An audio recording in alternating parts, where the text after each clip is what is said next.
On this channel, I like to make videos about content niches I'm interested in, and in the process of researching videos, come to understand why I find them so interesting. I've wanted to make a video about car crash compilations for some time, but I haven't really been able to put into words why they interest me so much. If I'm honest, I feel guilty for watching them. They're frightening for those involved, potentially traumatizing, and often cause injuries and even death. In fact, they're the leading cause of death for children and young adults between 5 and 29. Even for those not involved, they can be distressing to witness, including emergency workers who can be equally traumatized by them.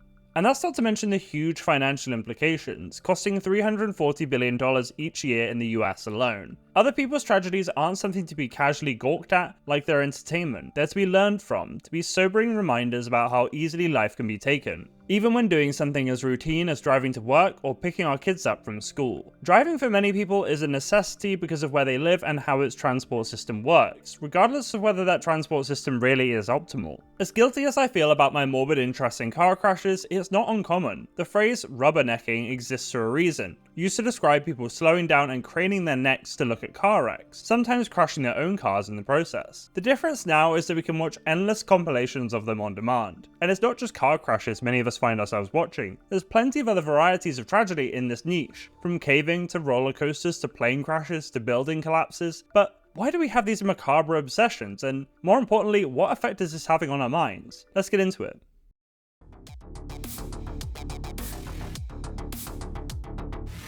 Before we get started, I just wanted to thank every one of you who's subscribed. We hit 1k a couple of weeks ago, and I'm really grateful for your support.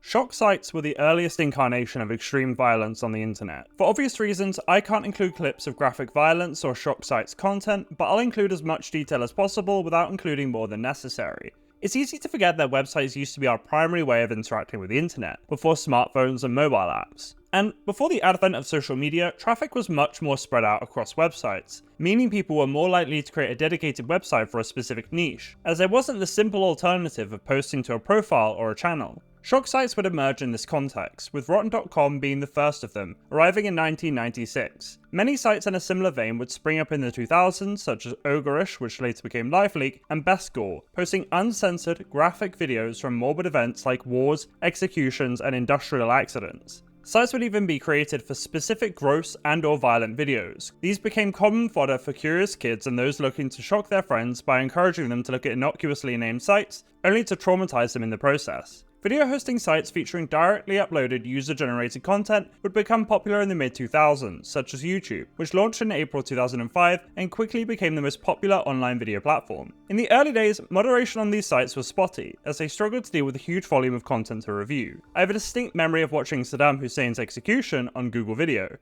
Yeah. They would soon get a handle on moderation though, and shock sites would continue to have an audience. Smartphones and apps arrived in the late 2000s, but app stores had restrictions on content too, such as Apple's App Store restriction on realistic portrayals of people or animals being killed, maimed, tortured, or abused, or content that encourages violence. As social media matured, it too developed its own restrictions against graphic content, mainly a result of advertisers who understandably don't want their brand next to violence or porn, and whom websites are heavily dependent on for revenue. X has seen what happens when advertisers don't feel a site is brand safe, with the cost to advertise dropping drastically as advertisers left the site, and then, got sued by Elon. X has tried to make up for this with subscriptions, but it's unclear how successful this has been. Reddit originally towed the line in this area, but ultimately banned gory subreddits 5 years ago. As time went on though, apps like Telegram would fill the shock site niche, often featuring war footage from active conflict zones. Shock sites do still exist if you seek them out, but they don't have the monopoly or notoriety they once did. Gore causes a shocking, visceral gut reaction, or maybe not if you've watched a lot of it, in which case, seek help. And this is why most people don't seek it out, because it does have to be sought out, for the reasons previously described. But there's a category of content that's much more mainstream, with plenty of it on YouTube and TikTok racking up hundreds of thousands, even millions of views. This content isn't visibly gory and so doesn't fall foul of guidelines, but death and serious injury is still the focus and appeal. This can fall under the true crime umbrella, as there can be an element of criminal negligence to it, but the investigative element is rarely the focus. You might call it tragedy content, and it's viewed by many as casually as one might watch a funny video.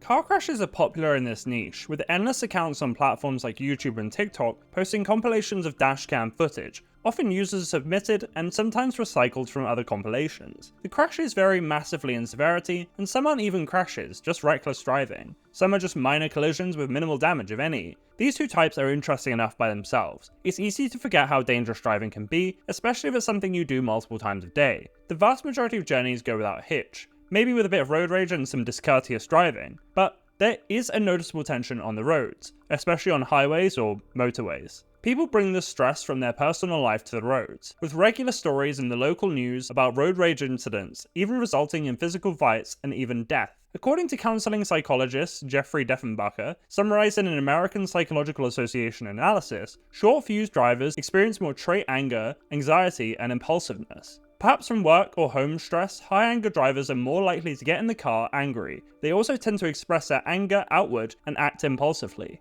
And it's difficult not to see all this in the context of a wider world that feels increasingly polarized and unprepared to deal with the future ahead. But in this genre of content, more severe accidents are just as popular as road rage and minor collisions. A search of car crash compilation on YouTube pretends many that are likely to be fatal, often with comically fake, dramatic thumbnails. These clips show cars being flipped, people being thrown about in or out of vehicles, with cars crumpling on impact. An intentional design but nonetheless alarming sight. There's sometimes even pedestrians involved, with pedestrian fatality rates being as high as 15 times those of vehicle occupants. Police chases often make for the most violent viewing, chasing suspects who have warrants out for their arrest and have everything to lose if they get caught. Corner offices, When Suspects Die Trying to Evade Police series, is especially bleak and has racked up millions of views. Passengers often die in the process too, as well as innocent drivers who happen to be on the road at the same time. There's even videos that focus on this specifically, such as innocent people killed by fleeing suspects. For this reason, the ethics of car chases are contentious, with the Police Brutality Centre's stance being that, even when conducted legally, police chases pose an inherent threat to public safety. No policy can keep bystanders completely safe when vehicles operate at high or moderate speeds, especially when fleeing or chasing causes driver distraction. This fact calls into question whether police chases can happen ethically.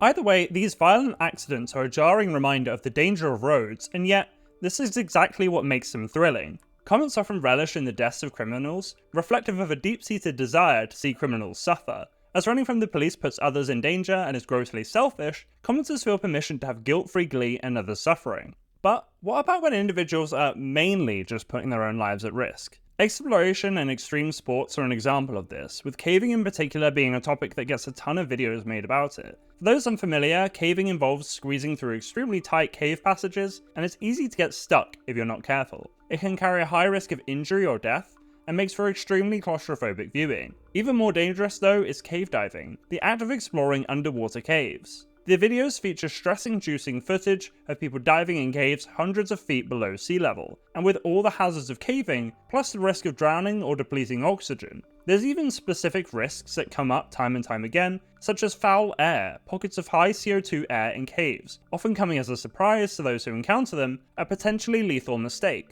And, of course, panicking makes dangerous situations even worse when caving, requiring an extreme amount of calm that few have. Videos tell stories of people seeing their lifelong friends die underwater before succumbing themselves or wedged into inescapable rock crevices, never to be recovered due to inaccessibility and the risk to recovery experts. The Nutty Putty Cave disaster is one such instance of this, covered extensively and often featuring a striking graphic of the hellish position John Edward Jones died in, buried forever after death. Videos in this niche have unnerving thumbnails, with video titles like 5 Bizarre Cave Diving Deaths, documenting victims' perilous final moments and featuring eerie, claustrophobic GoPro footage. Cavers' deaths are often partly their own fault due to lack of preparedness or simple recklessness, but these deaths are still nonetheless a tragedy, leaving behind broken families and friends. The deceased die in some of the worst imaginable ways, in dark, lonely caves, with no light and no hope of timely rescue. Understandably, comments don't understand the appeal of caving, with many of them insulting the deceased for their fatal hobby,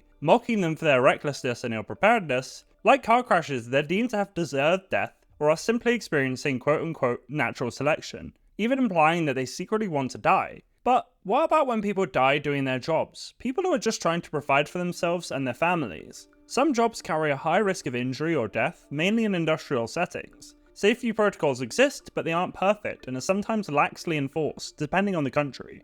In this context, deaths often happen in the most horrifying ways, with prolonged, intense suffering. There's stories of people boiled alive in inescapable fats, cooked alive in industrial ovens, sucked into water pipes, crushed in meat grinders, buried in molten lava. There's limitless, gruesome ways in which to die, and even compilations of them, back-to-back industrial death. Footage might only be available on gore sites, but graphic descriptions of deaths are relayed on the biggest social media and video sharing platforms. Comments eagerly decide whether the worker was responsible for their own deaths based on the often limited information shared in the video. They smugly declare how they'd never die that way because they'd never take that risk, ignoring the fact that many people are often desperate to keep their job and may behave illogically under the pressure of it. Only people with zero role in their own death are spared sympathy, such as deaths by roller coaster, another sizable niche. Like industrial accidents, these are unique in their gruesomeness, describing being smashed to death, crushed alive, heads smashed into support beams, riders sent flying after slipping from the restraints, even decapitation. The reality for some creators clearly isn't brutal enough, as they'll employ fake thumbnails to attract views. These deaths often take place due to negligence, whether that be a lack of maintenance of the coasters, bolts slipping, restraints not locking in, etc., or a lack of training of the operatives, such as not properly putting restraints down or letting people too short on the ride. But sometimes the deceased are partly responsible due to breaking rules or recklessness, and are derided endlessly in the comments, judged as a person on the one mistake that killed them. So why do we watch this kind of content, really? As I've touched on, people express a variety of reasons, ones that might come down to morbid curiosity. But morbid curiosity is a broad concept. This 2021 paper from Colton Scrivener provides a detailed investigation into the concept, which it defines as an interest in phenomena perceived as dangerous or threatening. The paper argues that morbid curiosity drives individuals to learn about aspects of life that are perceived to be dangerous, whether it's dangerous people, violent interactions, violations of the body, or the cognitively co-opted dangers of supernatural phenomena. Importantly, the paper also debuted the Morbid Curiosity Scale, the purpose of which being to understand morbid curiosity's different forms, and so serve as a tool for researchers and professionals, and maybe random guys on YouTube too. The scale uses a very specific 24-point list across 4 categories: the minds of dangerous people, body violations, interpersonal violence, and supernatural danger. The list includes examples such as, if a head transplant was possible, I would want to watch the procedure; if I saw a street fight break out and knew I could not intervene, I would try to watch it; and I'm curious about what the deadliest toxin in the world would do to the body. A clear overlap in the themes with the content described in this video. The study claims that the purpose of morbid curiosity is that by learning about the dangerous and disgusting factors associated with death, one can learn to avoid the negative outcomes associated with these factors. So, is this what we're doing when we watch this content? Self-education is a commonly expressed sentiment in the comments, but what is there to be educated about in these videos? Commenters nearly always consider the deceased at fault, saying things such as, I wouldn't put myself in danger by going caving, working in a factory, etc., and if the dead aren't at fault, what education is there to be had? This isn't to say that this is never the case, but maybe this is more of a rationalization.